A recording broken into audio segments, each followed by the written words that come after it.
et je m'appelle Nakagawa et je suis le professeur de l'anglais dans la faculté euh,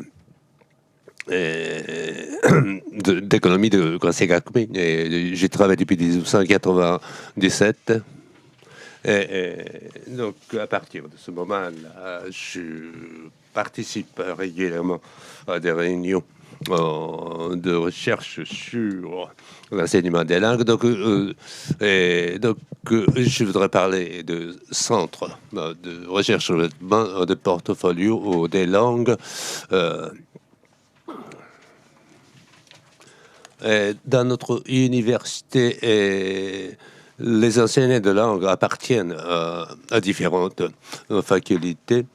Et les enseignants contractuels appartiennent au centre de recherche sur l'enseignement des langues. Et donc, moi, j'appartiens à la faculté d'économie, mais je participe à des projets au niveau du centre de recherche de l'enseignement des langues également. Et donc, le centre de recherche et développement de portfolio, il s'agit d'un centre de projet spécifique. Le projet n'est pas financé par l'université. Et ensuite, il y a, et je voudrais aborder deuxièmement le nouveau curriculum qui a été mis en place en 2000, qui sera mis en place à partir de 2009 au niveau de la faculté d'économie. Et le troisièmement, le centre de recherche sur l'enseignement des langues. Et ces trois pôles ne sont pas directement liés, et donc ces trois pôles sont indépendants de l'un des autres. Et donc bien sûr, il y a des relations entre ces trois pôles, mais il n'y a pas d'interférence, il n'y a pas de trop de et donc, en ce qui concerne le centre européen, le cadre européen commun et les trois démarches qui a été mise au point, mise en œuvre dans notre université pour mettre au point du portfolio. Et donc, et au centre de recherche de développement de portfolio, il s'agit d'un projet temporaire, provisoire, qui est limité dans le temps, et donc d'à partir de 2008 jusqu'au 2013. Donc, dans le cadre de ce centre, nous n'avons pas introduit le CECR de façon institutionnelle, et c'est simplement utilisé pour l'exploitation de programmes d'enseignement. Et ensuite, le troisième démarche, concerne la faculté d'économie. Et à chaque fois que le doyen change, on revoit la méthode d'enseignement, et donc il y a des changements. Et donc, nous avons procédé à une réforme du curriculum des cours en ce qui concerne l'allemand, l'enseignement de l'allemand. Et donc, au niveau de la faculté d'économie, excepté l'anglais et l'enseignement de l'ensemble des langues européennes sera dispensé, et conformément au curriculum qui a été préparé et basé sur le cadre européen commun. Et donc, pour l'enseignement de l'allemand,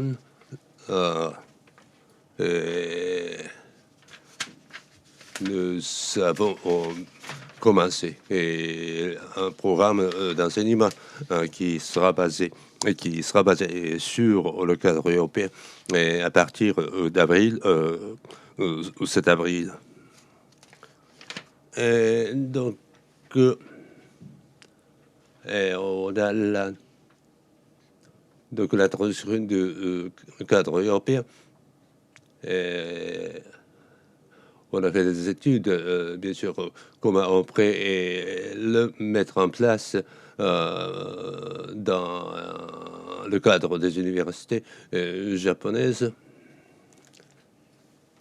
Donc, pour la mise en place du centre de recherche et développement de portfolio, des professeurs, des chercheurs qui s'intéressent à ce problème sont réunis.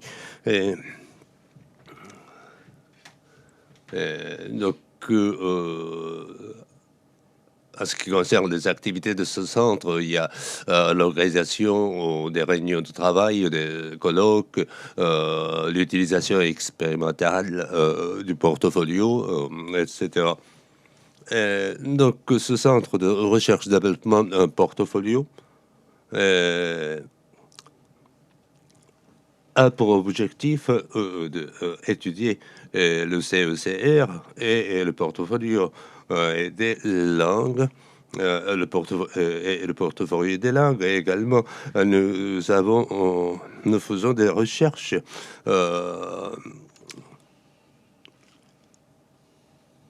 afin qu'on puisse recueillir des informations nécessaires pour mettre au point un nouveau programme des langues vivantes au Japon. Et le centre est composé à un effectif de chercheurs, comme il y a 2 spécialistes allemands, un spécialiste de français, 2 spécialistes d'anglais et un spécialiste chinois et un autre un japonais. Et donc ici, donc j'ai marqué l'anglais. Ça veut dire un terme de nombre d'étudiants qui suivent les cours d'anglais. L'anglais est le plus important dans nos cours de langues étrangères. Et ensuite, le chinois occupe deuxième place et l'allemand en quatrième place. Et donc maintenant, c'est le chinois accueille la langue, les cours de chinois accueillent plus d'étudiants que les cours de l'allemand ou le français. Donc,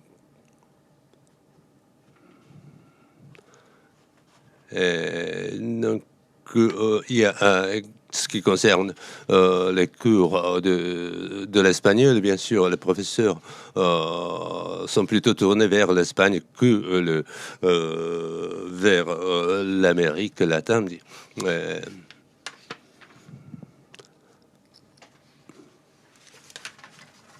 Donc, on peut dire, suivant les langues enseignées, les professeurs se tournent vers différentes orientations. Et donc, il y a au total, il y a 7 chercheurs dans ce centre. Et les membres les plus importants, c'est le directeur qui est l'enseignant de l'anglais et le directeur adjoint qui est enseignant de français. Et dans le cadre de ce centre, nous avons voulu bien sûr impliquer des professeurs des langues asiatiques. Donc il y a un professeur de chinois et un professeur, un autre de japonais. Et donc il s'agit d'un projet participatif donc pour respecter l'esprit de Conseil d'Europe en ce qui concerne la mise en place du cadre européen Et donc,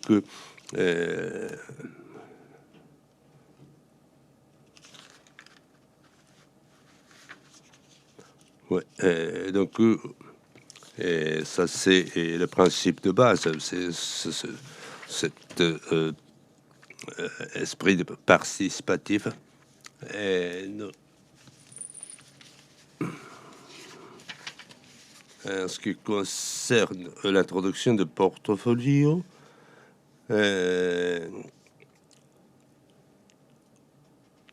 donc c'est chaque professeur a la liberté de l'introduire ou non ce portfolio pour le moment. Et donc pour le début, nous avons organisé des colloques, des réunions de travail. Et cette année 2008, on a mis en place, mis au point une version anglaise du portfolio provisoire.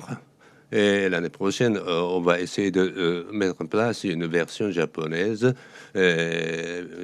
2010, et nous avons encore à approfondir des études afin de pouvoir apporter des modifications à la version japonaise.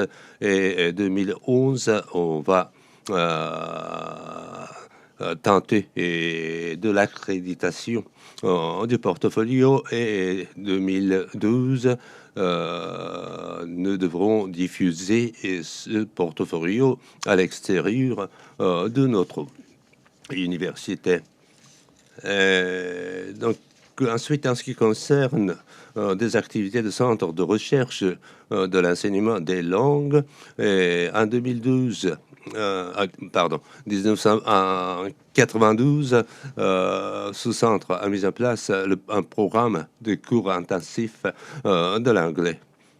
Et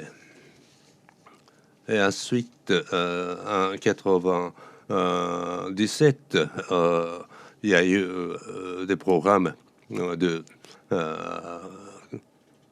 cours intensifs en anglais, en français, en allemand, à partir du trimestre d'automne, cours qui étaient assurés par deux professeurs natifs et un professeur japonais titulaire. Et par contre, au niveau des facultés et des cours basés sur la méthode grammaire traduction était toujours assuré.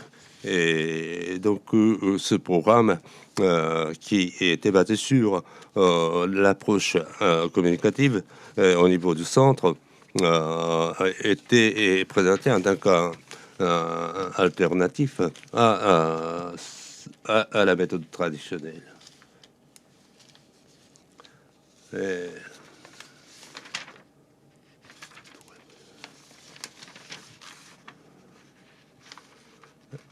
Et donc, en ce qui concerne le programme de cours intensifs, il s'agit de... c'était assuré 3 fois par semaine.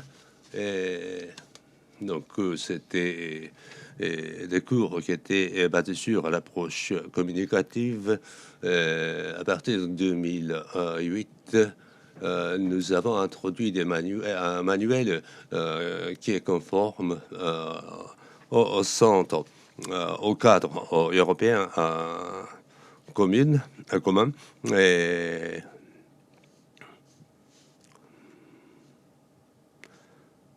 Et donc,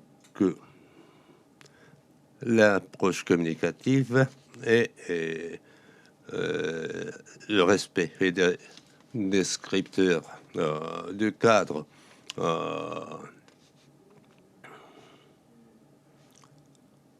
ouais, donc il y a une confusion même en Allemagne, mais ces deux méthodes. Et donc des fois, on n'est pas ce n'est parfois pas très aisé de bien distinguer des manuels qui respectent le cadre européen commun et ceux qui ne le sont moins. Ouais.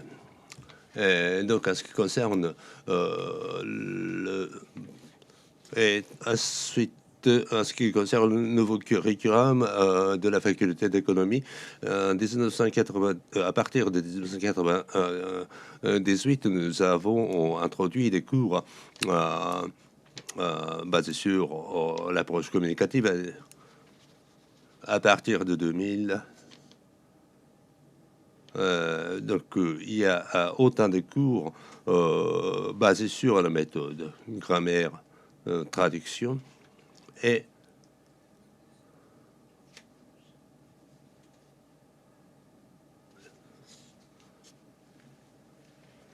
et,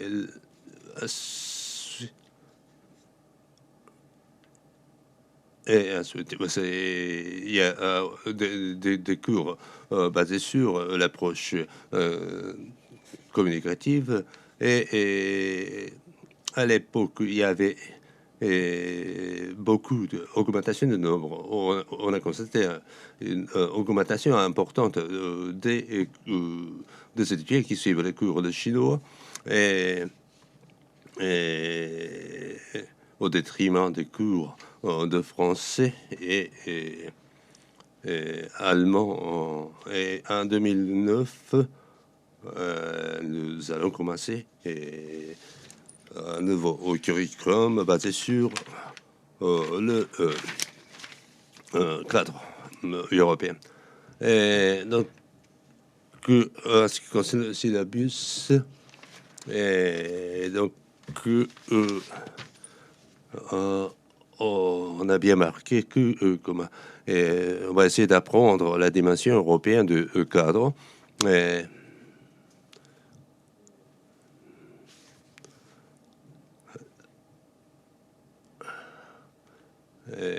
Donc, l'objectif, la finalité de l'enseignement de l'Allemagne, c'est de former des citoyens globaux.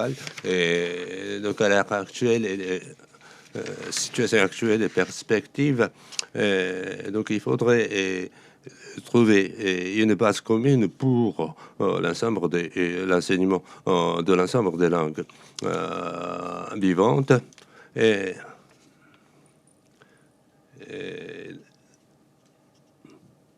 également, nous avons l'intention de mener des études de discussion sur le droit de langue des locuteurs. Je les remercie de votre